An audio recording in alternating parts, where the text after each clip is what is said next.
The Tale of Mr. Jeremy Fisher by Beatrix Potter, read by Polly Sensei with worksheets by Glot Sensei. Once upon a time there was a frog called Mr. Jeremy Fisher. He lived in a little damp house amongst the buttercups at the edge of a pond. The water was all slippy-sloppy in the larder and in the back passage, but Mr. Jeremy liked getting his feet wet. Nobody ever scolded him, and he never caught a cold. He was quite pleased when he looked out and saw large drops of rain splashing in the pond. "I will get some worms and go fishing and catch a dish of minnows for my dinner," said Mr. Jeremy Fisher. "If I catch more than 5 fish, I will invite my friends, Mr. Alderman Ptolemy Tortoise and Sir Isaac Newton. The alderman, however, eats salad." Mr. Jeremy put on a mackintosh and a pair of shiny galoshes. He took his rod and basket and set off with enormous hops to the place where he kept his boat. The boat was round and green and very like the other lily leaves. It was tied to a water plant in the middle of the pond. Mr. Jeremy took a reed pole and pushed the boat out into open water. "Oh, I know a good place for minnows," said Mr. Jeremy Fisher. Mr. Jeremy stuck his pole into the mud and fastened the boat to it. Then he settled himself cross-legged and arranged his fishing tackle. He had the dearest little red float. His rod was a tough stalk of grass. His line was a fine, long, white horsehair. And he tied a little wriggling worm at the end. The rain trickled down his back, and for nearly an hour he stared at the float. "Oh, this is getting tiresome. I think I should like some lunch," said Mr. Jeremy Fisher.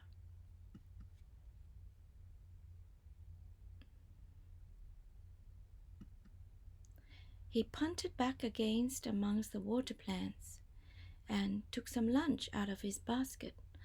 "Oh, I will eat a butterfly sandwich and wait till the shower is over," said Mr. Jeremy Fisher. A great big water beetle came up underneath a lily leaf and tweaked the toe of one of his galoshes. Mr. Jeremy crossed his legs up shorter, out of reach, and went on eating his sandwich. Once or twice something moved about with a rustle and a splash amongst the rushes at the side of the pond. "I trust that is not a rat," said Mr. Jeremy Fisher. "Oh, I think I had better get away from here." Mr. Jeremy shoved the boat out again a little way and dropped in the bait. There was a bite almost directly. The float gave a tremendous bobbit. "A minnow! A minnow! I have him by the nose!" cried Mr. Jeremy Fisher, jerking up his rod. Oh, but what a horrible surprise!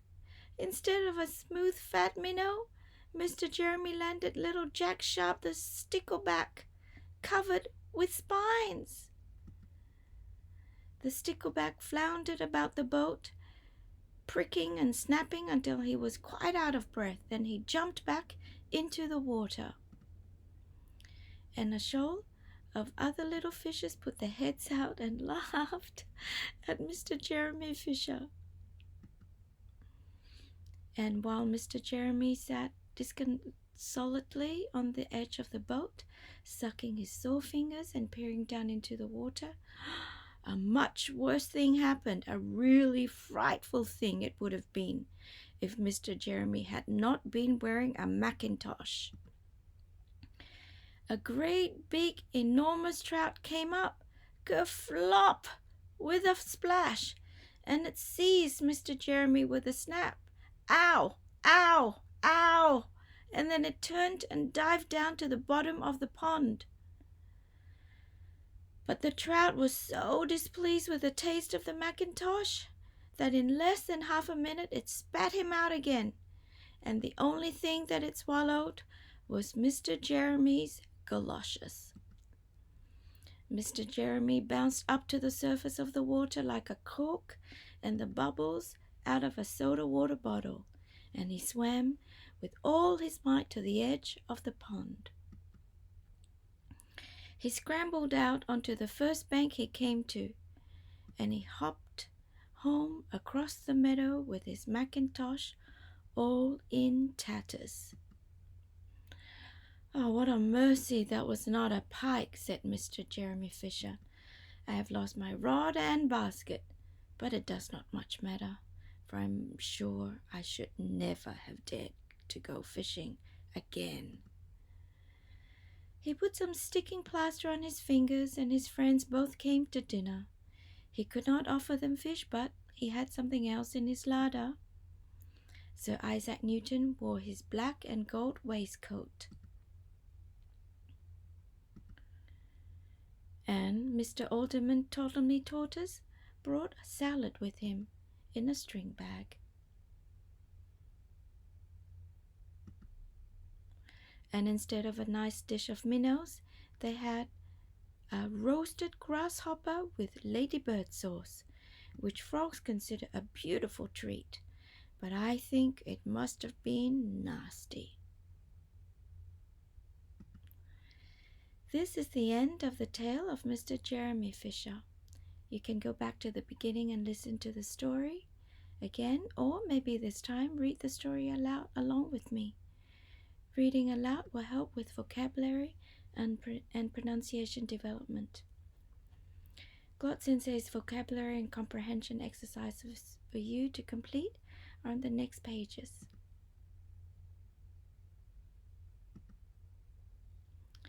Let's check our vocabulary.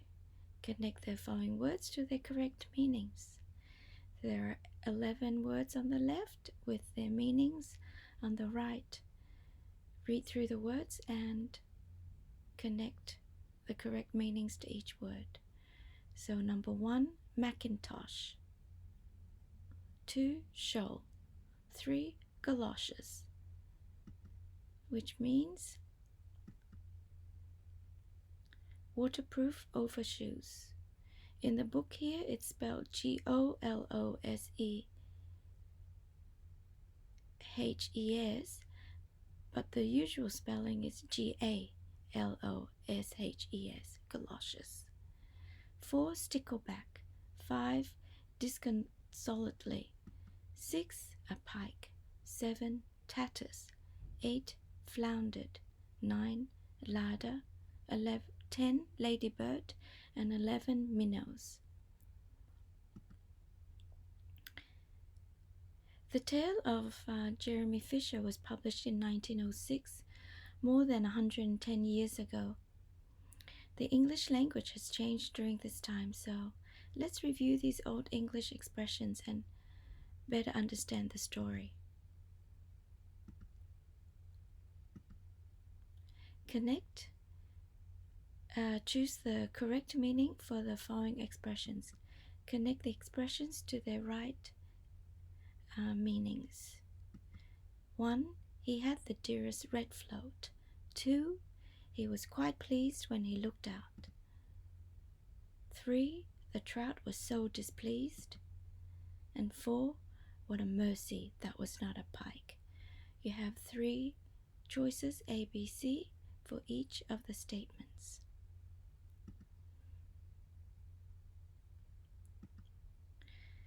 Now let's check our comprehension, our understanding of the story.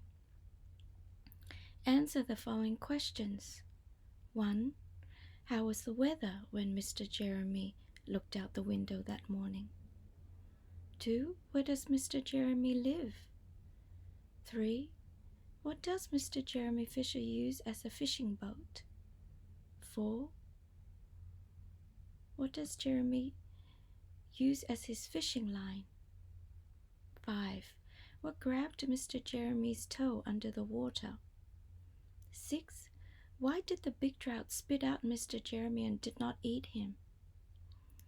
7. What 2 dishes did Jeremy Fisher enjoy with his friends for dinner? 8. Beatrix Potter gives Mr. Jeremy fun foods to eat in the story. Invent 4 dishes using natural life, ponds, and gardens. So, for example, one dish could be fried firefly with buttercup sauce. Another one could be stick insect soup. And another one, 4-leaf clover salad with rainwater dressing.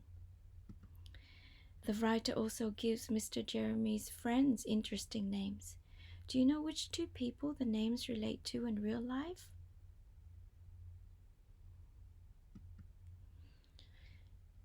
Before checking the answers to the vocabulary and comprehension exercises, maybe you'd like to go back to the beginning and read through the book again and find the answers yourself.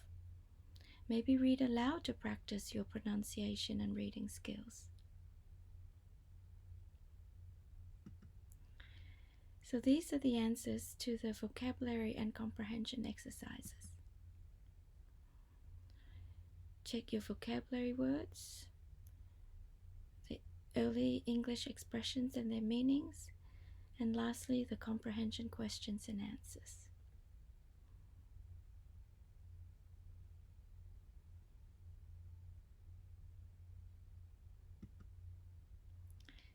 Thank you for reading this story with us. We really enjoyed reading it with you. If you have comments or questions, please contact us at senseipolyglot@gmail.com. We look forward to reading more books with you soon. Thank you.